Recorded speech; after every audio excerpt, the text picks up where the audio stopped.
All right, the next story. Jeff, you gave me misinformation on my morning I'm sorry. on the call, and I spent my day trying to find information about how they were stocking Arctic char in the Great Lakes, and that's not the case. Oh, And man. I couldn't find any. I I'm don't showing think- AJ pictures I don't today. think they'd work here. I know. I was like, I don't know how they're doing it, but Jeffrey seems sure. I don't know where I got char from. I wonder if one of the articles I looked at said char. Well, why don't you give the accidentally. real information? Okay, now? so anyways, they have for the last several years been attempting to restock Arctic grayling in Wildly the different. rivers, Way different. Way the different. rivers, Huge and different. all around inland Michigan is where they're doing this. And as it turns out, Arctic grayling were the predominant fish Yep. in inland Michigan before the 1900s. Yeah, our trout streams were full of them. They were the fish. There were stories that you could what fish was that? Where you were walking across the river at Ray's place and there was just fish everywhere. No, those were carp. It was like you could walk on them. But these are a delicious Carp. game fish. That was carp, though. Yeah, this is not carp or char. Actually, it wasn't. You know what it was? It was red horse suckers. I'm sorry. And some people do eat them pickled. Moving on. Ugh. So, anyways, they have Arctic grayling. We're here. That's where Grayling, Michigan, gets its name. They're like Yeah, right. they're like a silvery looking fish. They're And grayling, the most beautiful fish. yeah, White- they've like a got white real fish. big fins on the back. Yeah, kind of like a whitefish. AJ, imagine the fish from the kids' book, the rainbow fish, where it has those little holographic scales. Yeah. That's what the fish looks like. Okay. It's like a blue, If it was a Pokemon, iridescent purple. It's a beautiful fish. And then they have this cool dorsal fin that is so big it folds over. supposedly tastes really good too. Yeah. Supposed. So these fish were everywhere in Michigan. From they started the big push for game and commercial fishing in Michigan started with Arctic grayling, Okay. and they were catching trainfuls of them and shipping them to Detroit and Chicago, and that was like a big. That's how game and commercial stuff got started in Michigan. No kidding. So- with Arctic grayling. Is it strictly a river fish, or could it survive in the Great Lakes? Or I don't know that. Oh, it's in everywhere up in Canada and stuff. So Yeah. in Alaska and stuff like that. They're So in Alaska and Canada, and then and they're in lakes and rivers there. they were in. Oh, okay. I think Michigan. it's a cold water thing. okay, so I mean Arctic, so it makes sense. Yeah. they They could like the survive cold in a water. place like the Great Lakes, Yeah. likely. I don't know about the Great Lakes. I don't know if it's cold enough.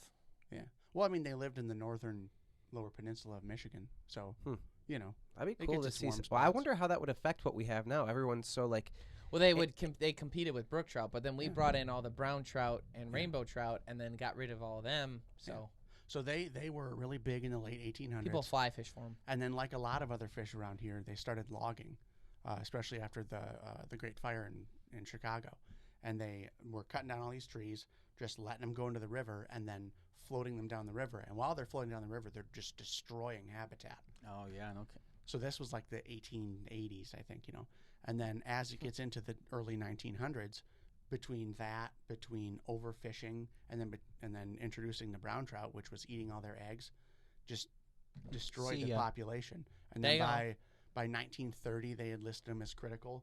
And then by 1936, which was the year my grandma was born, they couldn't find them anymore. Didn't ask. So that's how I remembered it. Yeah, just trying to help. Just trying to help. So everyone out with anyways, information. they have with the little band of Ottawa Indians and the Little River Band of Ottawa Indians and the Michigan Technical Institute and the DNR, they came together to figure out these fish were predominant here. They were the fish, and so they're trying to figure out how we can get them back because they're great eating, they're great fishing, they're great for the environment. How can we get them back here? And they looked at Montana, which is the only other state in the continental U.S. that has Arctic grayling, not char. And they also didn't have very many and did a successful reintroduction and brought them back into their rivers there. They said, well, let's look and see what they did. They're trying to figure out because obviously the rivers are a little different. They're a little, the temperatures are a little different between here and Montana. Obviously the species are a little different between here and Montana. The brown trout is obviously a big problem. But they haven't reintroduced them yet, but they've done a lot of stuff towards building habitat that was destroyed with all the logging, and they're fixing that. They've brought 2 generations of fry from Montana to here that live at the Marquette fishery. Okay. So Oh, they nice. there are grayling in Michigan. They're just Coming they're to a in- river near they're in a you. fishery. Yeah.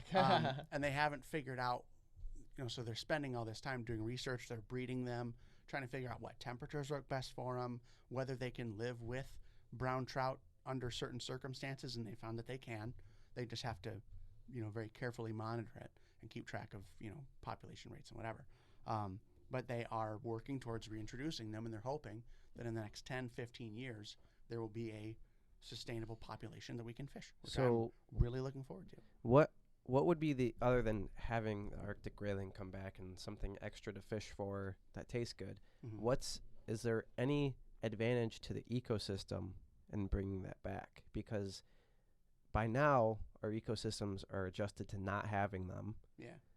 Well, it's more about restoring the Original. environment the way it was, because the logging and the overfishing is what hurt the population Right. and made it critical. And then because they were so low, we introduced the brown trout, and then that's what kind of like did them in. Finished them Replaced. off. They were already not doing well. Because So it was Though. they can take one of the punches, not all three.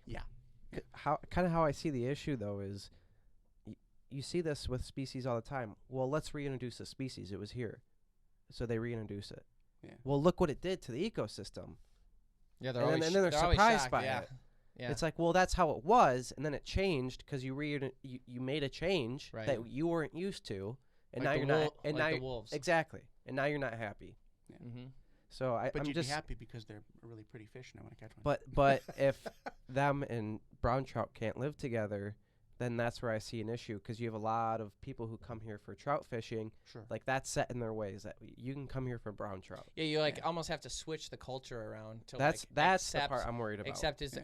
is there gonna have to be 50% less brown trout in order to sustain another, like, because a river system can only support so many fish, right? Mhm. So if for this mile stretch of river it can support 100 pounds of fish, and right now 80 pounds of it are brown trout, 10% and 20% are rainbow, and that's like what we're used to, and that's what we like to catch, and that's what we do. Like, Mhm. okay, well, we'll have to knock out like 50% of that in order to sustain the grayling. Well, that's part of rebuilding the habitat too, is they'll be able to Sustain sustain more. more fish. Right. So it's a twofold thing of like trying to help the habitat. It will most likely actually benefit the trout on top of adding the grayling, Why? because you're improving the habitat and allowing them to reproduce more. You're allowing them to. So the habitat is Coexist. as much of the 'Cause- push as yeah, the, because they're trying to find ways to get them to like situations in which they coexist, and they can. So they're just trying to best, and like I said, they haven't pulled the trigger yet because they're not sure. So they're still doing a lot of research. I think they've been looking like really in depth into it. This group of people for the last 5 or so years. They tried to do it in like the 80s, and it either didn't work or they didn't get enough funding or whatever the case. I wonder why. Yeah. And then now they've actually made progress. There's like 50 different groups involved at this point, so it sounds like hopefully they're going to make it happen. Yeah. I mean, I'm excited to catch one. It's one of those things like I don't know enough about, but like I think to Ryan's point, I think him and I are a little bit jaded with bringing back species because like oftentimes we're bringing back species for the sake of nostalgia. You couldn't explain to me why it would be a good idea to bring wolves back in certain areas, Mhm. other than like people are like, would be nice to have wolves again. Hmm. It's like, well, the wolves that live there are gone, and it's almost like a fake feeling. So like when you're telling me about these grayling, you're like, yeah, they're in holding ponds right now in an area. Like it's like they're bred and they're in those ponds, and I have like this feeling, while not necessarily true, because rainbow trout and brown trout have been here so long, you have this feeling like they belong and like you're catching a wild fish.